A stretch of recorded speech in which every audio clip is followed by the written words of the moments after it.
바로 종합 토론을 진행하도록 하겠습니다. 종합 토론은 임기현 충북학 연구소장님께서 좌장을 맡아서 진행해 주시겠습니다. 진행을 임기현 소장님께 넘기겠습니다. 예, 반갑습니다. 아까도 말씀드렸지만 끝까지 앉아 계신 객석의 분들이 진짜 위대하신 분들입니다. 많이 힘들고 지루하실 수도 있는데 제가 보니까 한 분도 조시지도 않고 열심히 들어주시고 정말 감사합니다. 근데 시간이 조금 흘렀습니다. 20분 정도 지체가 됐어요. 또 아까 많이 가신 분들이 계시더라고요. 서울에서까지 멀리서 와주셨는데 또 지금 시간의 제약을 좀 받는 것 같습니다.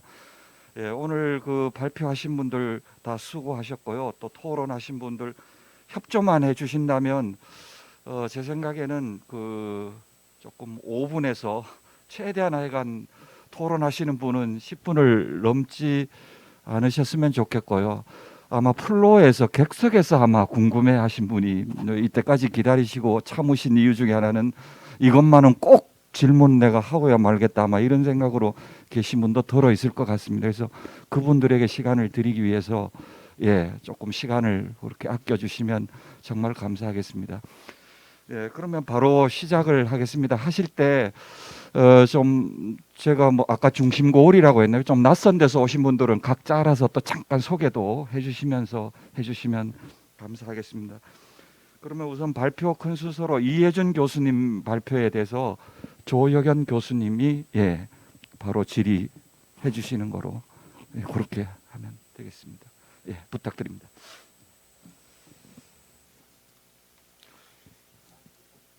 보세요. 네. 네. 네, 안녕하세요. 저 충북대 사학과에서 온 조혁연이라고 합니다. 이해준 선생님의 발제 충무공 김시민의 충절과 후대 추승 잘 들었습니다. 분량이 적지 않은데요. 굉장히 뚝심과 내공이 느껴지는 발표였습니다. 저는 이 분야 전공자는 아닙니다만 충북학 연구소에서 토론의 기회를 주셔서 한번 몇 가지 좀 개인적으로 궁금한 사항을 좀 여쭤보겠습니다. 글 24쪽에서 진수성 전투는 임난 최초로 이뤄낸 육전 승리 그리고 최대의 승전 이렇게 이제 표현이 되어 있는데요. 육전을 갖다가 해전을 제외하고 육전을 전제를 했을 때 최대의 승리는 누구나 다 동의를 하고 있습니다. 3,000명이 왜군 3만 명을 갖다가 물리쳤으니까요. 그런데 임난 최초의 육전 승리에 대해서는 아직도 이론이 많습니다. 그래서 전국의 지자체에서 한 5곳 정도가 임진왜란 최초의 우리가 육전 승리다 이렇게 주장을 하고 있는데요. 경북 영천에서는 한천 전투 이때가 음력 1592년 5월 6일 일어났었는데 이걸 주장하고요. 경기도 양주에서는 해유령 전투 이게 1592년 5월 16일 그다음에 충남 금산의 이치 전투 이거는 그해 7월 그다음에 충북 청주성 전투 이거는 그해 8월 1일 이렇게 해서 5곳이 셉니다. 그래서 주장하고 있는데 근데 여기서 문제는 어느 정도의 승리를 거뒀냐 이게 되겠죠. 그래서 각 지자체가 주장하는 내용을 보면은 경북 한천 전투는요 표현을 50명 소탕이랬어요. 그래서 여기서 소탕이란 표현이 아주 특정을 못하니까 약간 두리뭉실하게 표현을 했고요. 그다음에 해유령 전투는 60명 외근 격살해갖고 이렇게 구체적인 숫자가 나오고요.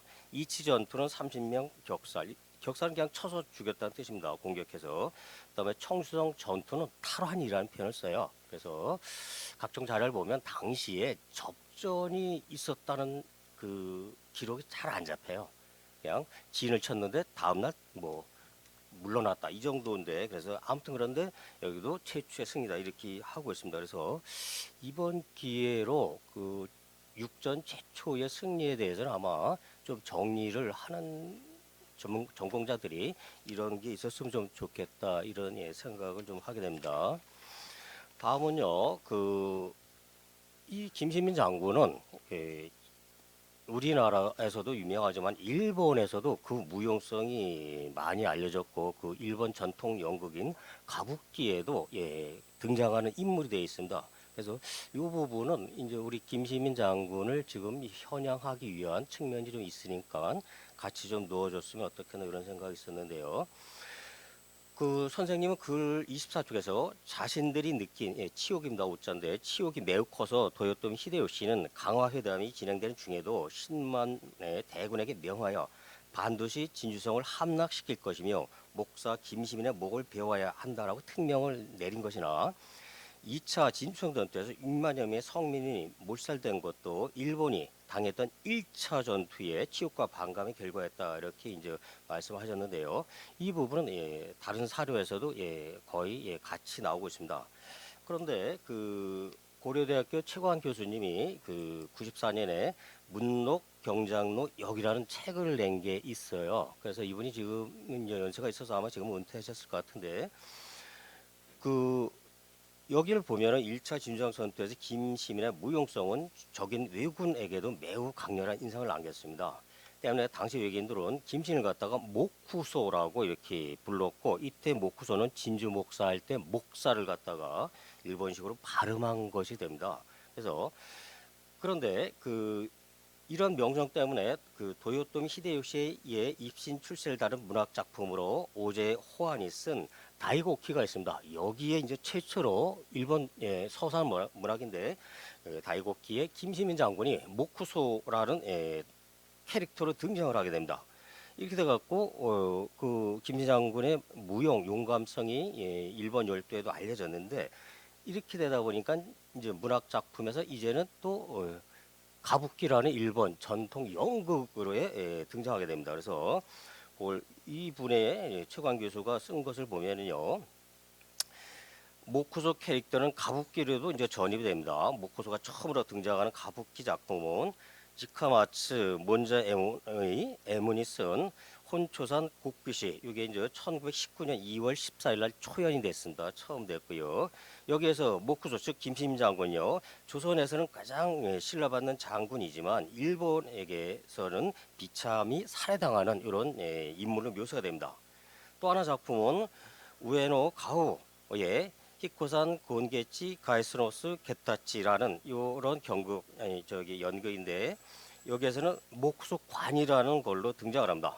그래서 여기서 목수관은 환수를 해갖고 일본의 신덕과 대항하지만 패하고 수행자 즉 스님으로 이렇게 변하는 걸로 되어 있습니다. 그래서 이들 작품의 공통점은요, 그 조선 장군 모쿠소는 이런저런 전개 끝에 비참한 종말을 맞는다. 일본에서 쓰여진 작품이니까 이렇게 되어 있습니다. 그래서 그런데 최신 책에서 모쿠소 또는 모쿠소 성이라는 표현이 이미 임진왜란 당시에도 임진왜란 전투 당시에 직후에도 등장한 걸로 이렇게 되어 있습니다.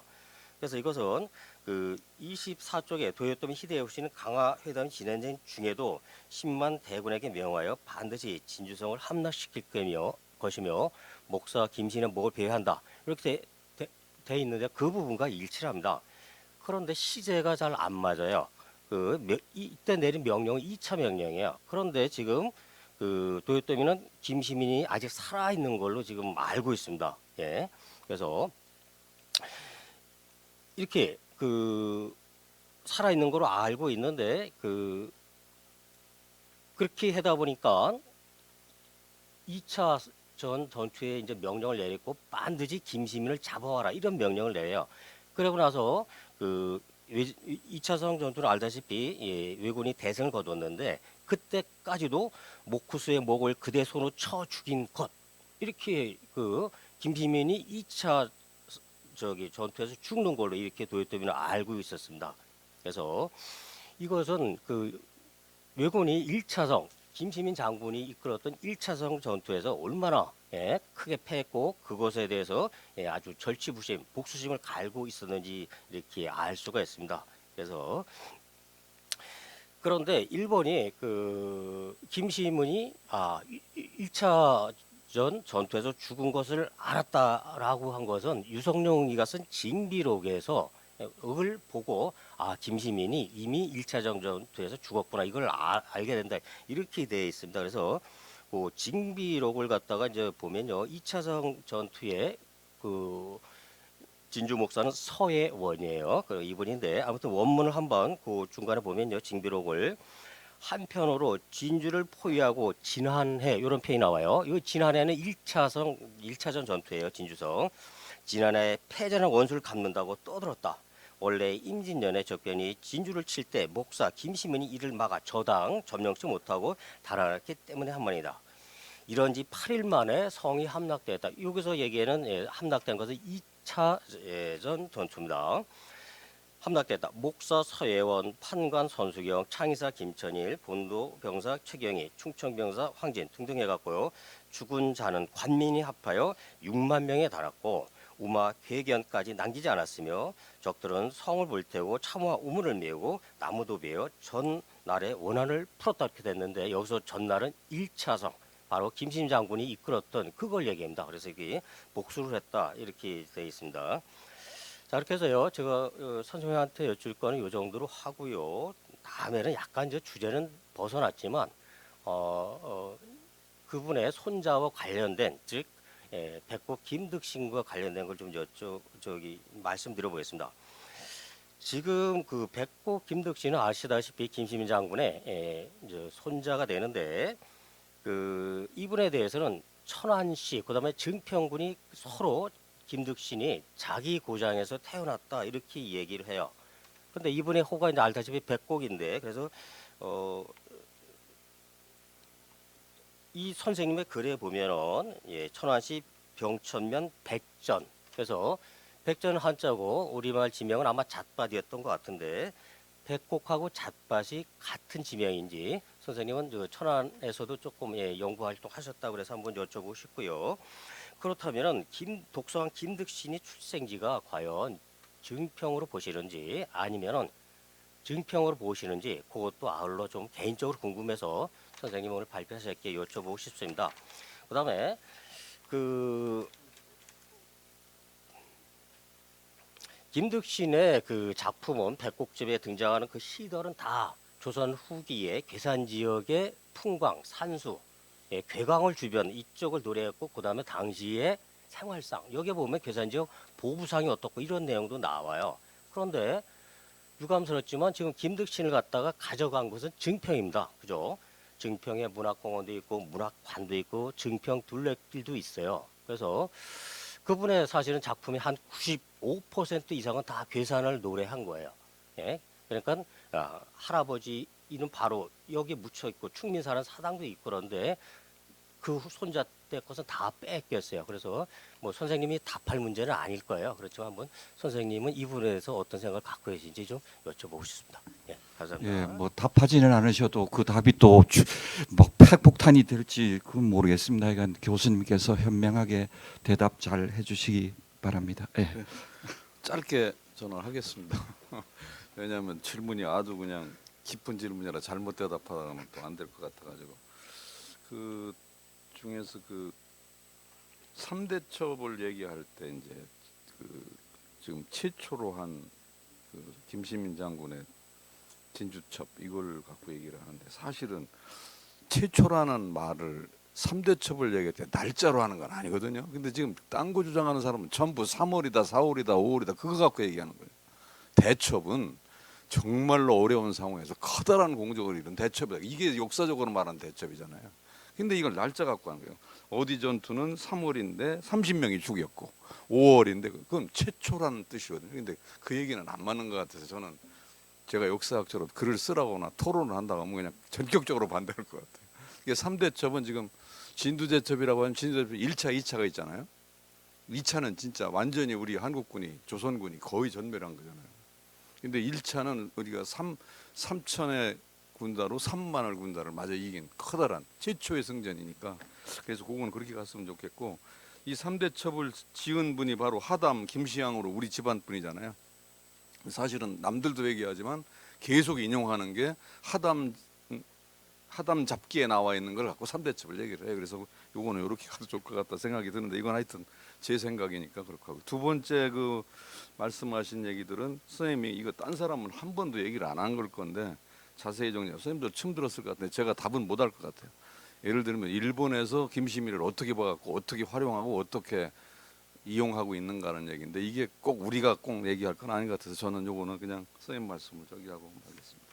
마지막 그 세 번째 그 잣밭 얘기 나왔잖아요. 사실은 이 누구야 백곡에서 태어난 김득신 선생이 사실 친아들이 아니라 사실 이렇게 양자의 산자거든요. 그러니까 여기서 태어난 거죠. 잣밭은요 김충갑이 유배 갔다가 거기서 처음 난 아들 하나예요. 네. 그래서 거기가 연고가 되는 거. 그래서 잣밭이 되는 거지. 그 뒤에 계속해서 살아난 게 아니에요. 그리고 잣밭에 지금 우리 김씨들이 있는 거 아시죠? 천안 잣밭에 많이 오셨어요? 네. 계통이 지금 육형제 중에서 몇째 분이세요? 5째요. 그렇다니까. 네, 뒷부분. 그런데 거기에 도광정사도 있고 그 후손들이 많이 사는데 이 천안하고 그 계산하고가 똑같지는 않잖아요. 그리고 이쪽이 훨씬 더 저기 하니까. 그래서 이곳은 저는 목천 충렬사에 다 재양되거든요. 충갑, 충자갑 할아버지도 그렇고 우리 득자신 이분도 들어가고 그 다음에 우리 충무공도 들어가 있고. 그래서 목천이 거기가 또 다른 잣밭에는 그 우리 김씨들이 안동 김씨들이 그쪽에서 또 다른 역할을 한 건데 더 큰 역할은 이쪽 계산이죠. 그래서 그것이 좀 왔다 갔다 하는 것 같아요. 이 정답이 됐나 모르겠는데 저는 요 정도밖에 답을 못 하겠습니다. 감사합니다. 예, 하여간 지혜롭게 잘 답해 주셨습니다. 그 우리 조혁영 교수님은 그 일본 가부키에 등장하는 저도 처음 새롭게 충격적으로 알았습니다. 새로운 또 자료나 연구의 단서가 될 것 같습니다. 감사드리고요. 그다음에 그 두 번째 발표하신 분은 김근수 고모님이신데요. 김시학 장군에 대한 뭐 애정 또 괴산군에 대한 사랑이 절절 묻어나는 내용이셨습니다. 이 발제에 대해서는 주영서 중원대학교 교수님께서 토론해 주시겠습니다. 부탁드립니다. 네, 안녕하십니까. 괴산 향토사 연구회 김근수 고문님께서 발제하신 괴산 의병 선봉장 김시학 장군 현양 고찰 토론자 주영서입니다. 저는 이구장 사람으로서 2022년을 마무리하는 이 시점에 괴산 지역 임진왜란 호국 정신의 충절을 주제로 괴산의 위대하신 선조님들의 애국 충절을 현양하는 학술 포럼이 열리게 되었고 그로 인해 숭고한 정신을 재조명해서 널리 알리는 계기를 마련해준 여러 발제자님들과 괴산문화원 그리고 충북학연구소에 진심으로 감사를 드립니다. 충숙공 김시학 장군께서는 임진왜란 3대 첩 중 하나인 진주성 전투에 참여하여 충무공 김시민 장군을 도와 혁혁한 공을 세우셨고 고향인 괴산으로 돌아오신 후에도 의병을 일으키고 그 선봉에 서서 외적에 항거하셨습니다. 정묘호란으로 조선이 또다시 위기에 처했을 때 창성부사였던 충숙공은 지원군도 없이 홀로 성을 지키시다가 성이 함락되자 적장의 온갖 협박에도 굴하지 않으시고 끝까지 충의를 지키셨으며 두 아드님과 함께 순국을 하셨습니다. 이러한 내용은 조선 왕조실록에도 기록되어 있고 또 인조는 충숙공 3부자의 애국 충절을 기리기 위해 충효 산문을 세웠고 숙종은 충숙공은 가선대부 호조 참판, 장자 김긍은 사제감 첨정, 차자 김규는 군기사 첨정을 추정하였습니다. 괴산 의병선봉장 김시학 장군 현양 고찰에서는 조선 왕조실록, 충신 김시학 행장 등의 사료를 분석하고 고증해서 충숙공의 일생과 업적을 재조명하였고 종래의 기록에 있었던 오류를 바로잡았습니다. 주요 내용을 살펴보면 충숙공의 부친은 김충갑공이신데 김인갑공으로, 자는 소노인데 기호로, 또 김시민 장군의 서재인데 종제로 기록된 내용들을 이제 찾아내셨고요. 장자 김긍이 김환으로 쓰여진 내용들을 확인하였습니다. 그리고 1992년 향토사학자 이봉선의 사료 발굴에서 시작된 충숙공 김시학 장군 현양 사업의 진행 과정과 묘역, 충효산문, 현충비의 조성 경위와 현재 위치 이런 내용들을 사진 자료를 첨부해서 자세하게 정리를 했습니다. 아울러 결론 부분에서는 저자가 제안한 첫 번째 충숙공 묘역, 충효산문, 현충시설 지정, 두 번째 충숙공 관련 자료 정비, 그 오류로 기재된 사항들을 정정하는 내용이 되겠습니다. 또 세 번째 묘역 정화, 그 현재 주변에 공사로 인해서 진입이 어려운 부분에 진입로 시설을 하는 것이 되겠고요. 네 번째 충숙공 3부자 추모 사업으로 이런 내용들은 후손으로서 모름지기 해야 할 그런 시적절한 제안으로 생각됩니다. 전반적으로 괴산의병선봉장 김시학 장군 현양 고찰은 충숙국 김시학 장군의 생애와 삼부자의 충효 정신을 고증을 통하여 잘 정리해 주셨고 앞으로 무엇을 해야 할 것인가에 대한 지침을 제시하는 등 부족함이 없는 자료로 판단됩니다. 나아가 괴산군의 인물과 문화재를 살펴보면 재조명하여 현양하고 발굴 고증하여 복원을 할 대상이 적지 않은데 여러 가지 제약으로 당장은 실행하지 못하더라도 이에 대한 자료 정리, 사업의 우선순위, 현양 복원 계획 등이 보이지 않아 다른 지역에서는 잠시 머물렀던 인물 기록에만 남아있는 문화재까지도 지역의 표상으로 내세우는 것과는 많은 대비가 됩니다. 지역의 역사와 인물의 발자취를 찾아가는 과정은 고독하고 힘든 과정임에도 오랜 기간 동안 그런 활동을 해온 저자께 감사드리며 이러한 노력이 모여 오늘날 우리 세대에서 찾아내고 정리한 괴산의 역사와 인물에 관한 기록을 모으고 정리하여 하나의 학문체계로 발전시킴으로써 우리 당대에는 지역의 정체성을 확립하고 후대에는 후세 학자들에게 유용한 자료로 활용될 수 있도록 관계기관과 지역사회의 적극적인 협력과 동참이 필요하다고 생각합니다. 발제해 주신 내용과 관련해서는 특별한 질문이 없습니다. 다만 저자께서 그동안 지역의 역사를 연구하는 과정에 겪은 애로사항 중 좀 대표적인 사례 한두 가지 정도와 또 앞으로 진행해 나가야 할 우리 지역의 역사 연구에 대해서 괴산군과 관내 단체, 대학, 연구자 등에게 어떤 역할이 필요한지에 대해서 혹시 생각하신 내용이 있으면 말씀해 주시기 바랍니다. 수고 많으셨습니다. 예, 이렇게 후한 평가를 받는 발제자는 행복하실 것 같습니다. 거기 덧붙여서 해주시죠, 김근수 고모님. 예, 토론자인 그 주영서 교수님 질문에 대해서 답변을 드리겠습니다. 먼저 그동안 지역의 역사를 연구하는 과정에서 애로사항 중 대표적인 사례가 뭐냐고 이렇게 말씀하셨는데 참 어려운 질문입니다. 제 소견을 말씀드리겠습니다. 저는 그 역사의 전문가가 아닙니다. 다만 자랑스러운 계산을 만드는 데 일조하는 마음에서 향토사를 연구해 왔습니다. 부족한 점이 많은 사람입니다. 돌이켜보면 1988년 3월 4일에 그 사단법인 계산 향토사 연구회를 조직해서 제가 총무, 사무국장, 부회장을 거쳐서 약 회장을 한 13년 동안 해왔습니다. 그 중간에 그 중원대학교 향토문화연구소장을 하다가 11년간 근무하였습니다. 현재는 고문으로 활동하고 있습니다. 계산의 역사, 문화, 지명, 인물, 전설 등 많은 자료가 정리되지 않은 부분이 있습니다. 가장 세계적인 것도 있고 우리나라 최고인 것도 있습니다. 이러한 부분을 잘 정리하여 계산의 문화와 역사를 재정립하는 일이 시급하다고 생각이 됩니다. 예를 들면 세계 최고의 아동교육 과서인 동문선수, 또 전국 최고인 국어고장 등을 잘 조명해서 계산군정의 모토인 자연과 함께하는 청정계산을 만드는데 다 함께 동참했으면 좋겠다는 생각이 듭니다.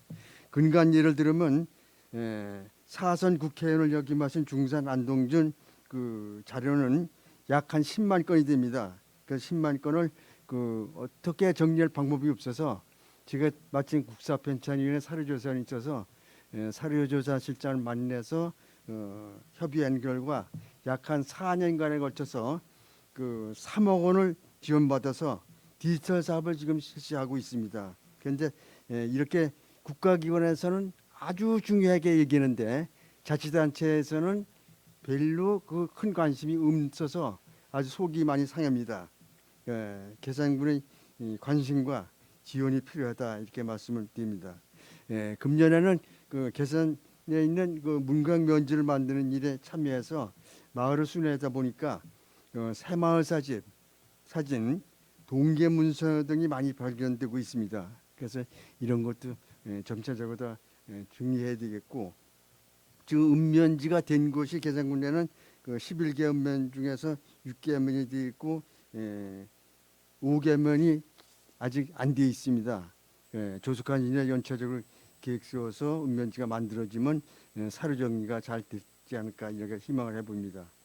두 번째 질문이 그 계산 역사 연구에 대한 지역사회 역할에 대한 질문입니다. 먼저 계산군, 단체, 대학, 연구자 등의 역할에 대한 소견을 말씀드리겠습니다. 먼저 그 계산군의 역할은 문화원, 향토사 연구에서 하려는 사업을 적극 지원해 주시면 해결되겠습니다. 예를 들면 지난해 그 권동진 선생에 대한 학술 발표를 했습니다. 그래서 거기에 나왔던 중요한 사항, 성악과 사업을 좀 하자 이렇게 해서 뭐 제안을 해서 마무리를 했는데도 군청 그 행정당국에서는 가시적인 성과가 거의 없습니다. 그래서 뭐 물론 예산적인 그 뒷받침 이런 게 뭐 안 돼서 그럴 수도 있지만 최소한도 중간에 문화원에다가 지금까지 추진사항은 이렇게 됐습니다. 이 정도는 통보가 해주고 연차적으로 다 해줬으면 좋겠다 이런 말씀을 드립니다. 또 오늘 제안한 내용을 제가 한번 네다섯 가지 말씀을 드리는데 김시학 장군 그 선양 사업도 그 적극적으로 추진해 줄 것을 부탁을 드립니다. 다음은 단체의 역할은 문화원과 향토사 연구회가 상호 유기적인 협조로 계산의 문화가 문화와 역사가 재조명되기를 바랍니다.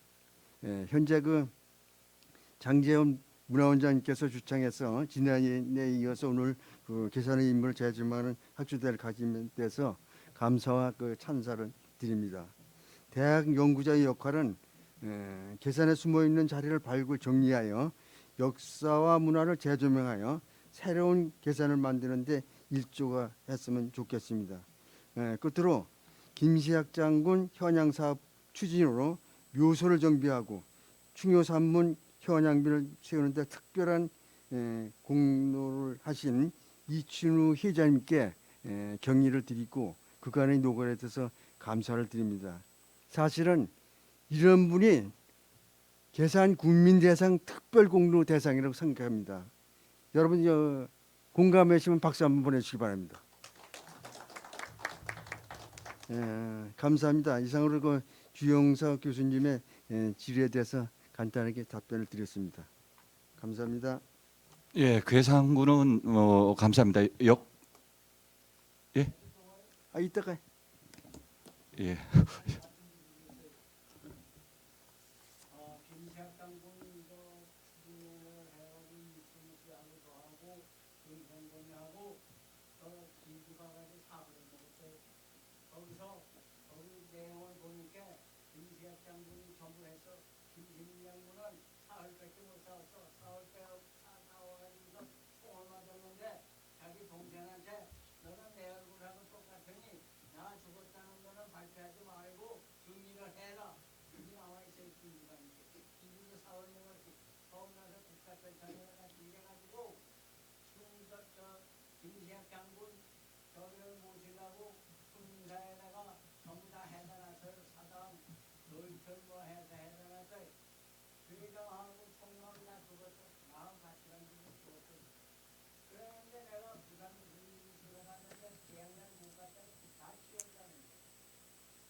저기도 사당도 말이야. 그 신준지 뭔지 하는지 몰라 뭐 김시학, 김시민 선생 뭐 이래놔서 그게 말이야 뭐야 그래. 참나. 계산 문화는 지금 이제 뭐 저거 하는데 그 전에는 사뭇 저 누구야 한운사, 김홍도도 알아보니까 증평군수화가 참저 연풍군수화 가지고 도둑질하다 떨리났어. 그림 몇 개는 가면 가지고 그걸 가지고 하지. 저기는 한운사는 내 살아서 잘 가봤어. 그 사람하고 여러 번 토론도 해봤어. 맨날 그것만 가지고 했지 이런 거 해서 오늘은 참 잘 됐습니다 이런 게. 그래서 내가 말씀드리는 거요. 충민사의 저기는 김세학 장군은 김시민 장군 사당에다 같이 모셔야 된다. 산부자를 다 해다 놨는데 어디다 채우는지 몰라요. 다 죽었어 그 간부들 누구에. 그래서 여기서 말씀드리는 겁니다 공식적으로. 그런지 알아주세요. 죄송합니다. 예, 감사합니다. 혼만 날 줄 알았는데 중간에 또 조금 칭찬도 섞여 다행입니다.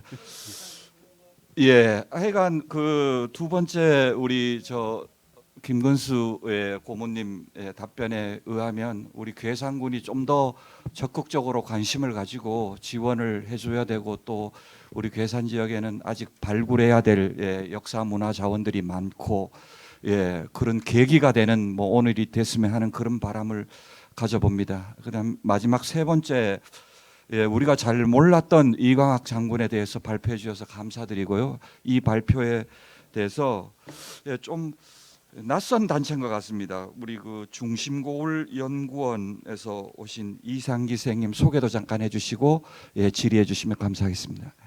네, 반갑습니다. 이상기입니다. 우리 이제 임기현 소장님이 우리 중심고을연구원을 말씀을 해주셔가지고 간단하게 소개를 하겠습니다.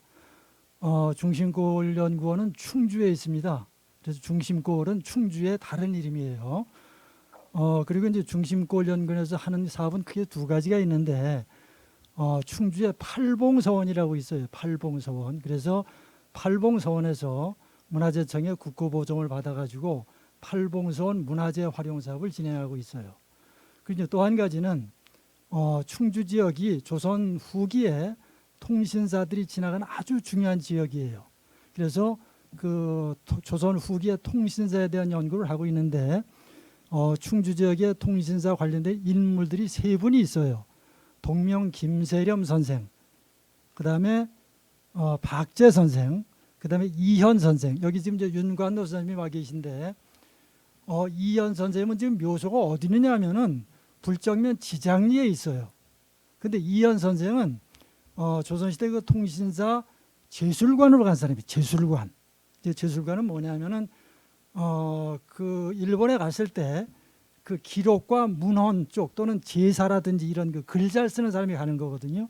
그래서 이제 그런 분들을 지금 그 연구하고 현창하고 하는데 그 중에 이제 저는 지금 현재는 2차 통신사로 간 박재 부사라는 분을 지금 주로 연구하고 있고 또 그분에 대한 어떤 사업을 지금 그 약간 그 펼치는 게 있고 그래요.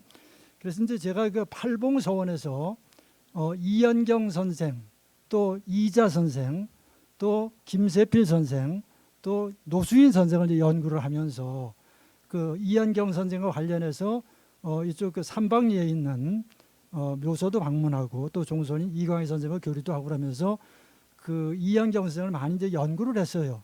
그러는 과정에서 이연경 선생의 손자가 이광학 선생을 알았고 그래서 이제 좀 더 관심을 가지게 되면서 이런 그 토론할 기회를 이제 가지게 되었어요. 그래서 뭐 제가 이광학 장군을 갖다 잘 아는 사람은 아니지만 최근에 관심을 가지고 연구하고 있고 또 우리 김봉근 선생님의 그 글을 한번 자세히 읽어봤어요. 그래서 뭐 제가 그 기본적으로 학자이니까 그 토론할 만한 그 자격은 있을 것 같아서 몇 가지 그 글을 냈고 또 이렇게 질문을 드리게 되었습니다.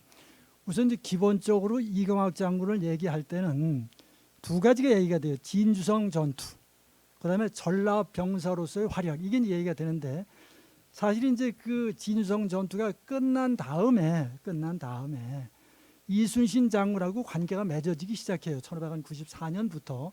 이제 그때부터 약 한 죽을 때까지 끝날 때까지 이순신 장군이 죽을 때까지 교류가 이루어지는데 그 이순신 장군의 난중일기에도 보면은 그 이광학 장군한테 기록 한 20회 이상이 나오거든요.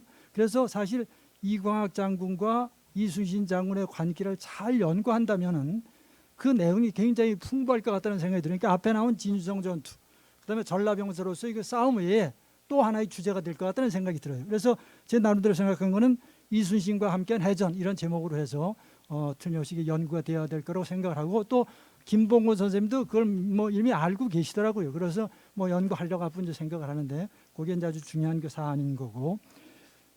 그다음에 이제 또 그 전라 병사로서 역할 중에서 여러분들이 이제 잘 아는 게 순천 외교성이 있어요. 순천 외교성. 그다음에 울산 외성이 있어요.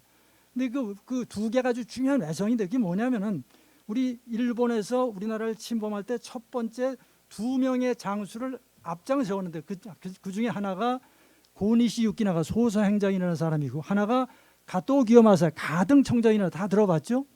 이 두 사람이 중요한데 사실은 그 중에서 더 선봉이 소서행장이야. 고니시 유키나가야. 근데 여러분들 일본에 가면은 고니시 유키나가는 전혀 얘기가 안 되고 가토 기요마사만 얘기가 되고 있어요. 근데 그거는 뭐 여기 이야기는 직접 관련 있는 건 아니지만은 왜 그러냐면은 나중에 세키가와라 전투가 있어서 이쪽 도요토미 그 후손들하고 그 도쿠가와 이게 싸움이 벌어졌을 때 소서행장은 끝까지 충성을 지켜서 도요토미 히데요시 편에 섰고 가등청정인 가토 기요마사는 나중에 도쿠가와 이에야스 쪽으로 돌아섰단 말이죠. 그러다 보니까 소서행장이는 그때부터 별 볼 일 없는 사람 폄하가 된 거고 가토 기요마사는 그 뒤에 오히려 승승장구하고 많이 조명이 돼서 지금 일본의 구마모토에 가면은 그 성주가 되고 가지고 거기 아주 대단히 지금 현창을 하고 있고 그쪽 사람들하고 제가 이제 교류를 해서 좀 알고 있는데 거기 그 혼묘지라고 그 유물이 많은 데도 제가 가보고 그랬는데 여하튼 이건 좀 다른 얘기고 그렇게 해서 이제 바로 가토 기요마사는 울산 외성에 진주하고 있었고 그다음에 소서행장 고니시 유키나가는 바로 순천 외교성에 이제 그 진주하고 있었던 거예요. 그래서 실제로 나중에 철수할 때 가등청진은 유유작작하게 아주 편안하게 울산에 있으니까 아주 편안하게 철수를 했고 고니시 유키나가는 아마 생고생을 하면서 이순신 장군이 맡고 있으니까 그래서 겨우 살아 돌아왔거든요. 그때 이제 마지막에 그 전투를 벌인 게 우리 보니까 이광학 장군이에요. 그래서 그런 내용도 기록이 많이 남아 있지는 않겠지만 그런 걸 만약에 조명한다면 이광학 장군이 훨씬 더 훌륭한 사람으로 조명될 수 있을 것 같다는 생각이 들어요. 그다음에 이제 그 추모와 숭상 부분이 있어요. 이제 그 논문에 보면은 추모와 숭상 부분이 있는데 거기에 보면은 이제 세 가지 김성일이 쓴 진주성 전투 보고, 이호민이 쓴 공신 교서, 세 번째 강연이 쓴 바로 우리 이광학 장군 시호를 주자는 그러니까 충장국이나 시호를 주자는 글을 올린 걸 시장이라고 하죠. 이 세 개의 내용이 굉장히 중요해요. 그래서 사실은 그 세 개의 내용을 좀 더 내용을 직접 원본을 찾아가면서 그리고 그 글 속에 배후에 들어있는 내용을 파악하면서 제대로 읽는다면 훨씬 더 의미 있는 그런 그 논문이 만들어질 수 있다는 생각. 특히 진수성 전투보고는 굉장히 아주 구체적이에요. 구체적. 김성일이고요. 그다음에 이제 두 번째 공신교서는 상당히 추상적이고 이념적. 이 부분을 갖다가 우리 김봉곤 선생님이 아주 잘 번역을 해놨는데 그 번역한 거에서 더 나가서 번역 속에 있는 그 내면에 우리 reading between the lines에서 그 행간의 내용을 읽는 게 굉장히 중요하거든요. 그런 쪽에서 그 추상적인 이념적인 것을 상당히 구체적인 거로 만들어가는 그런 과정이 필요하다는 생각이 들고요. 그다음에 이제 강연의 시장은 묘갈명 형식으로 이루어져서 이광학 장군의 삶과 업적을 가장 자세히 기록하고 있는. 사실 이 시장이 없었다면은 그 강연의 시장이 없었다면은 우리가 이광학 장군을 이렇게 연구할 수가 없었을 거예요. 그리고 아까 우리 여기 김봉곤 선생님 말씀하셨듯이 이건 인터넷에 치면은 네이버에 들어가서 국조인물고라는 데 들어가서 그 국조인물고라는 데 들어가면은 그 사이트가 나오는데 거기서 이광학 치면은 그 시장에 번역된 게 나오거든요. 그래서 이제 그거를 이제 저도 한번 잘 읽어봤고 그 연구하는 굉장히 도움이 되는 책인데 바로 이제 그것도 좀 더 자세히 읽어가지고 어떤 새로운 내용을 추출하는 대로 좀 노력해야 된다는 생각이 들어요. 그래야지만 이광학 장군을 추승하는 그 당위성이 커질 것이고 진정으로 의미 있는 그 내용을 토대로해서 글을 쓰기 때문에 그 논문의 가치가 커질 거라는 생각이 들고요. 그다음에 이제 임난 요거는 이제 전체적인 내용은 그렇게 되고 몇 가지 그 개념이라든지 또는 제목이라든지 또 오탈자에 대해서 좀 얘기를 해야 될 것 같은데 이 큰 제목이 임난명장 이광학 장군의 괴산과의 관계 이렇게 나와 있어요. 괴산과의 관계. 그런데 사실 괴산과의 관계는 머릿말하고 맺은말 부분에 단 두 문장 나오고 있어요. 거기 제가 적어놨죠. 예를 들면 이광학은 충주에서 태어나 죽어서는 괴산군 불정면에 묻힌 당대 명장으로서 괴산 땅에 머문 지가 벌써 400년이 넘는다. 마지막에 이광학의 가문은 이광학이 고조 때부터 괴산군 불정면 묘소에 마련되어 수백 년간 괴산과 깊은 관계를 맺어왔다. 이 두 문장을 가지고 괴산과의 관계라고 이 제목을 쓰는 것은 조금 좀 어폐가 있다는 생각이 들어요. 그래서 차라리 제 입장이라면 괴산에 뼈를 묻은 임난명장 이광학 장군의 활약, 이광학 장군의 활약인데 그분은 뼈가 괴산에 있다. 이런 정도로 제목을 바꾸는 게 어떨까 하는 그런 생각을 하고요. 그다음에 이제 여기 뭐 잘 아시겠지만 이제 그렇게 뭐 써놨겠죠. 고조 때부터 불정면의 묘소가 마련된 건 아니에요. 묘소가 마련된 거는 조부, 이광학전의 조부 이연경 선생 때부터 마련된 거라는 건 뭐 분명히 말씀드리고, 그다음에 제가 뭐 충주 살아서 잘 아는데 그 유송리라는 동네, 이제 거기가 바로 우리 탄수 이연경 선생이 그쪽으로 이제 낙향을 하면서 충주 광주 시들의 본향이 바로 금가면 유송리가 된 거거든요. 그 유송이라는 게 유동과 반송이 합쳐서 유동의 유자, 반송의 송자가 돼서 유송이 된 거예요. 근데 그 유송이 바로 우리말로 하면 놀골이야. 놀골. 그래서 놀유자를 써야 돼. 놀유자. 버들 유자를 쓰면 안 되거든요. 이제 그런 게 틀렸고, 그다음에 이제 이연경 선생의 마지막 관직은 지평을 거쳐서 마지막에 홍문관 교리를 했어요. 그리고 지평보다 교리가 더 높은 거고 더 의미 있는 거고, 또 마지막 벼슬을 통상 관직에 써주는 게 맞으니까 지평보다는 교리를 써야지 하는 게 맞고, 그다음에 이런 건 이제 뭐 오탈자 문제인데, 거기 보면은 우리 이연경 선생 두 번째 부인이 여기 정원이 아니고 이연원이에요. 연원. 이것도 고쳐야 되는 거고, 그다음에 이제 이광학 선생의 이광학 장군의 어머니가 여기 보면 김확, 경주 김확이 아니고 김구예요. 그 이제 한자가 그 김구. 그래서 거기 구자가 나와 있죠. 여기 지금 124쪽 맨 밑에 구자. 또 재밌는 거는 김구가 누구냐 하면은 김세필, 팔봉선에 배용된 김세필 선생의 손녀야. 두 번째 아들은, 그러니까 첫 번째 아들이 숙, 두 번째 아들이 구, 세 번째 아들이 전대, 두 번째 아들 구의 따님이 바로 이광학 선생의 어머니가 되는 거예요. 그래서 거기가 아주 혼맥이 굉장히 아주 재미있어요.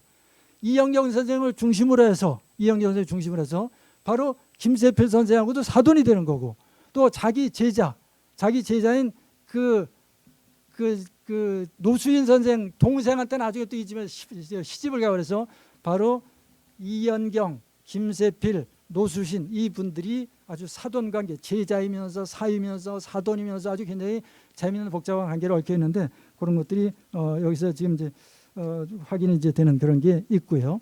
그 외에 이제 뭐 그 오자들이 좀 있고 그런데 그런 건 이제 뭐 선생님한테 다시 이제 뭐 아까도 말씀을 드렸으니까 잘 고쳐나가리라 생각을 하고요. 그래서 김봉곤 선생님의 이번 논문은 뭐 별로 쟁점이 될 만한 내용은 없어요.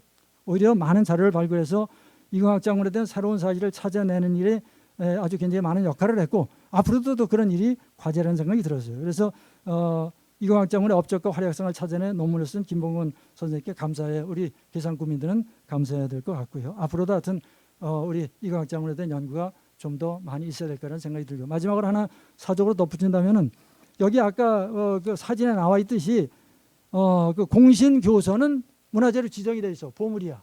근데 그 외에 교지, 시장, 유서 이런 것도 사진에 나와 있는데 또 이런 것들은 아직 그 문화재로 지정이 안 돼 있어요. 그래서 가능하다면은 우리 계산군에서 우리 김영건 학예사도 노력을 해야 되겠고, 우리 또 후손도 노력을 해야 되겠고, 또 여기 계산 향토장교도 노력을 해야 되겠고, 우리 학자들도 노력을 해가지고 이것들이 문화재로 지정되는데 좀 노력해야 될 것 같다는 생각이 듭니다. 고맙습니다.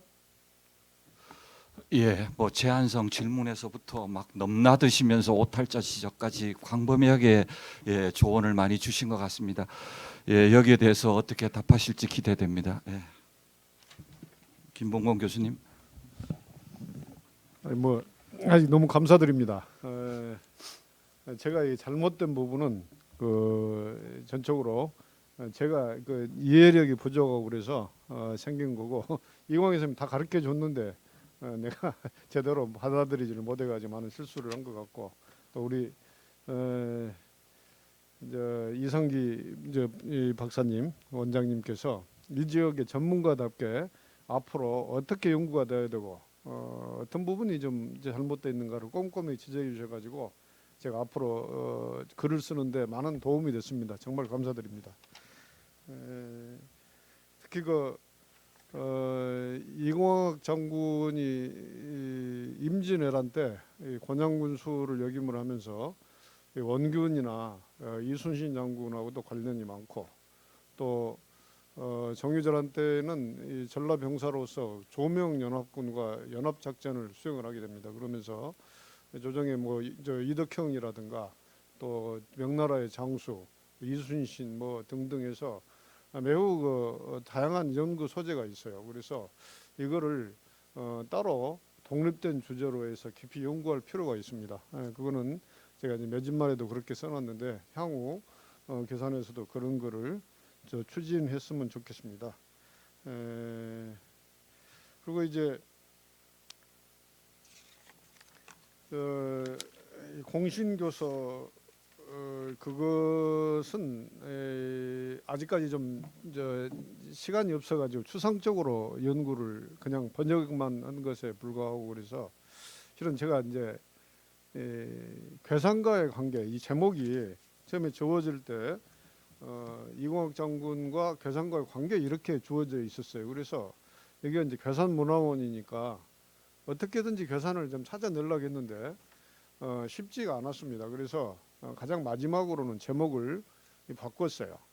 그래가지고 임난 명장 이공학 장군의 활약과 추승 이런 식으로 바꿔놨습니다. 그래서 아마 제 고민 때문에 그랬는데 이제 앞으로 요 아까 우리 이제 원장님께서 말씀하셨지만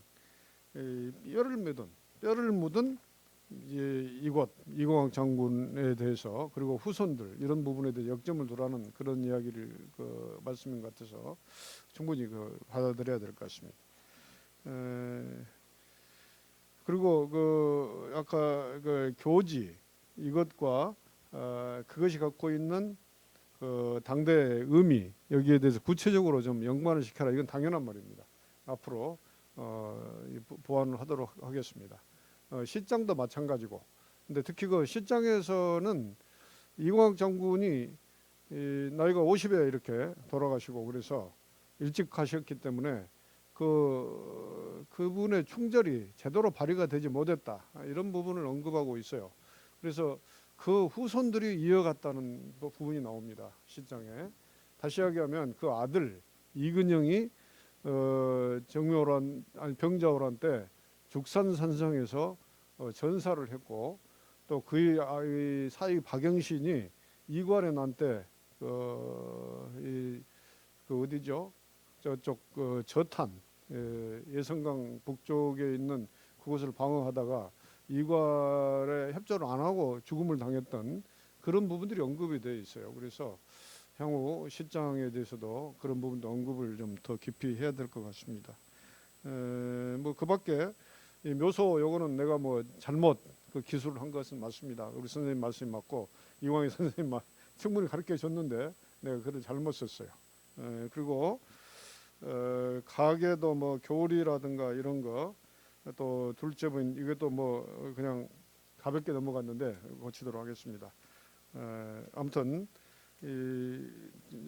나머지 부족한 부분도 선생님 말씀을 잘 받들어서 많이 보완하도록 하겠습니다. 감사합니다. 예, 감사합니다. 이광학이라고 하는 분에 대해서 좀 더 온전체가 되는 논문이 되는 뭐 귀한 또 자리가 돼서 감동스럽습니다. 약속한 시간이 10분은 넘지 말아달라는 간곡한 주문을 받았는데 이미 시간은 5시 6분입니다. 이제 한 4분 정도 남았는데요. 그럼에도 불구하고 객석에서 지금 손들 한 두세 분만 그 대신에 짧게 해주셔야 됩니다. 간곡히 부탁드립니다.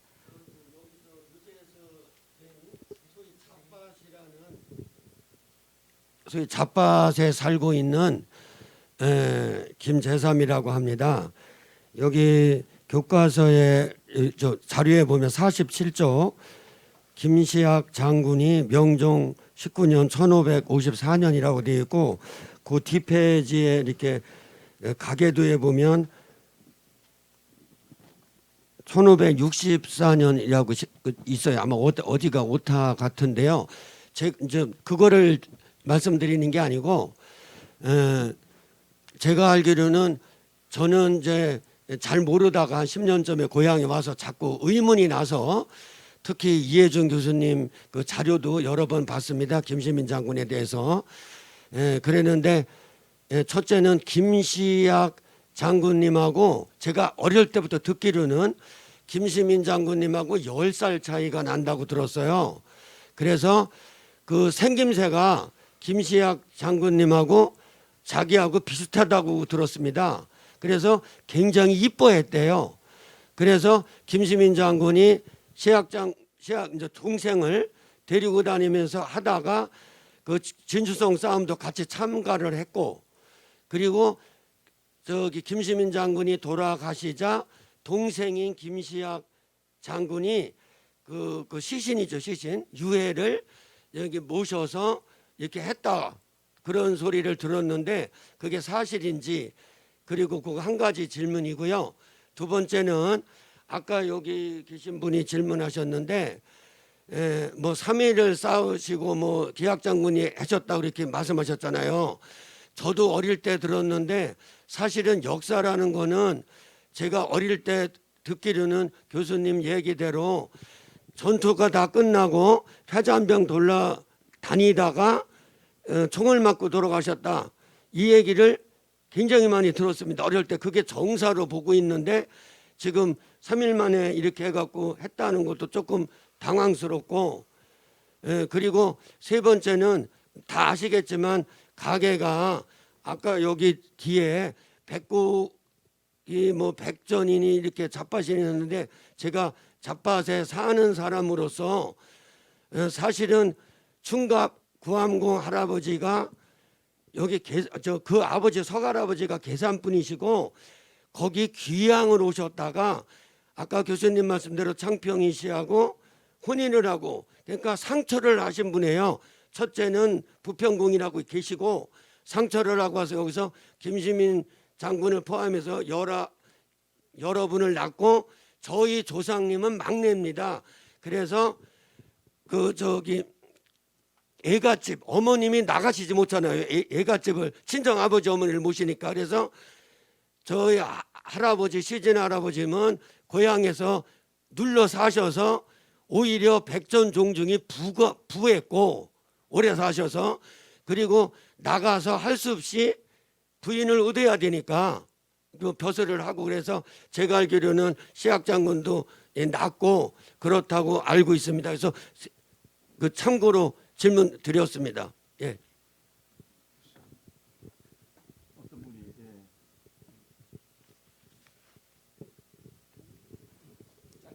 예, 김시학 장군하고 김시민 장군하고 나이 차는 10살 차이가 났고요.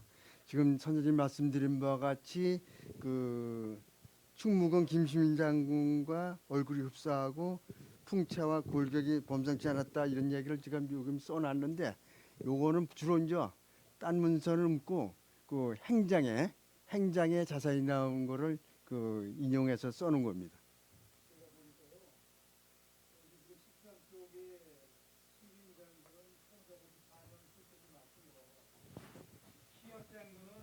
명종 19년입니다.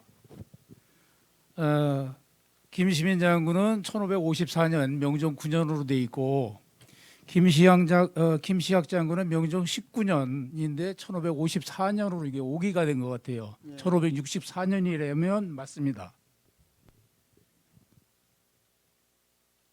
마이크를 잡은 김에 저도 한 가지만 좀 말씀을 드려보겠습니다. 이 진주성 전투 때 수성군 숫자가 뭐 오락가락해요.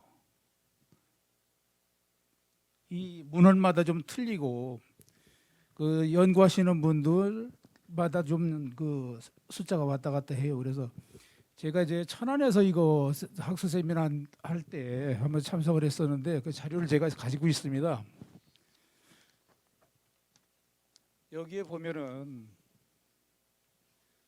뭐 3,800명은 중앙대학교 그 박희봉 교수님이 이거 발제를 하신 건데, 진주성 그 전투에서 진주성 주둔군, 그러니까 김시민 장군 휘하 3,700명, 그 다음에 이광학 곤양군 그 휘하 100명, 그래서 3,800명 가지고 수성군을 편성했다. 이렇게 나오니까 3,800명이라는 건 맞는데 일본군 숫자도 뭐 어디는 2만이다, 어디는 3만이다, 어디는 3만이 넘었다, 뭐 이렇게 나오고, 여기 지금 박희봉 교수님이 한 거 보면은 한국 땅에 그 주둔해 있던 일본군 전체를 따지면 7만이 넘었다고 그래요. 여기 지금 자료를 여기 해놨는데 지역별로 몇 명씩 있던 거 자료를 제가 지금 가지고 있는데 그래서 그 지금 아까 그 김봉곤 교수님이 이광학 장군께서 마지막 그 김시민 장군이 총탄을 맞고 돌아가셨을 때 마무리를 이광학 장군이 하셨다고 이렇게 하셨는데 제가 들은 얘기는 아까 저기 삿밭에서 오신 제3씨가 하신 얘기하고 같거든요. 총탄을 맞고 돌아가셨을 때 바로 김시학 장군하고 외모하고 비슷해서 그분을 김시민 장군으로 위장을 해서 전투를 마무리한 걸로 저들은 그렇게 알고 있었습니다. 그런데 그 관계에 대해서 설명을 좀 해주셨으면 좋겠습니다. 어려운 질문일 수도 있는데요. 어떻게 누가 예, 이 교수님. 예. 저한테 질문하신 것 같은데 저는 연구 결과를 종합 정리를 좀 한 거고 아까 그 3,800명 아마 그거 이야기는 지금 제가 89쪽에 그 관군 거기 3,800 그리고 이제 외부 지원군 해가지고 의병 그 숫자를 이야기를 좀 하시는 거고 그 다음에 이제 과연 김시민 장군이 총탄에 맞긴 맞았어요.